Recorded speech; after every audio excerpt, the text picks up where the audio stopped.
कला दर्पण न्यूज।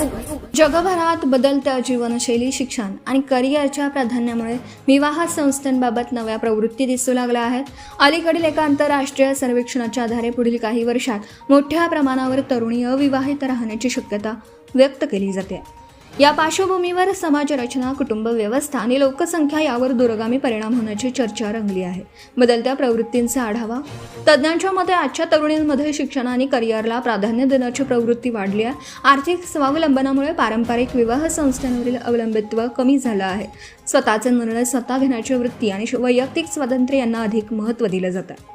विवाहाकडे पाहण्याचा बदलता दृष्टिकोन।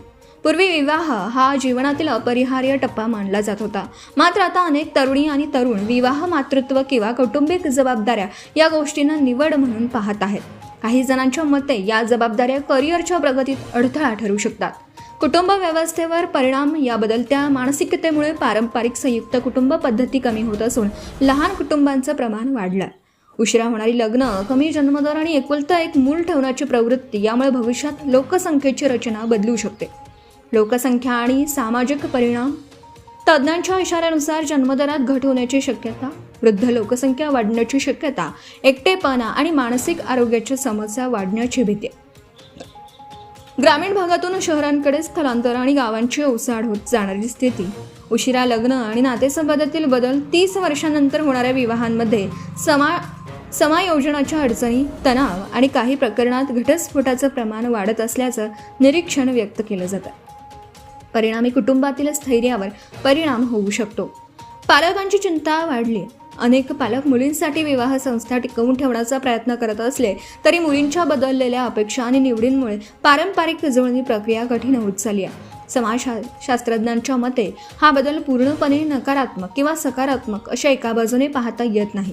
एकीकडे महिलांचं सशक्तीकरण आणि स्वावलंबन हे प्रगतीचं लक्षण आहे, तर दुसरीकडे कुटुंब संस्था आणि सामाजिक संतुलन यासाठी काही नव्या उपाययोजना आवश्यक आहेत। काही सामाजिक घटकांकडून विवाहासाठी विशिष्ट वयाचा आग्रह धरला जात असला तरी तज्ज्ञ स्पष्ट करत आहेत की विवाहाचं योग्य वय हे वैयक्तिक परिस्थिती, शिक्षण, मानसिक तयारी आणि आर्थिक स्थैर्य यावर अवलंबून असतं।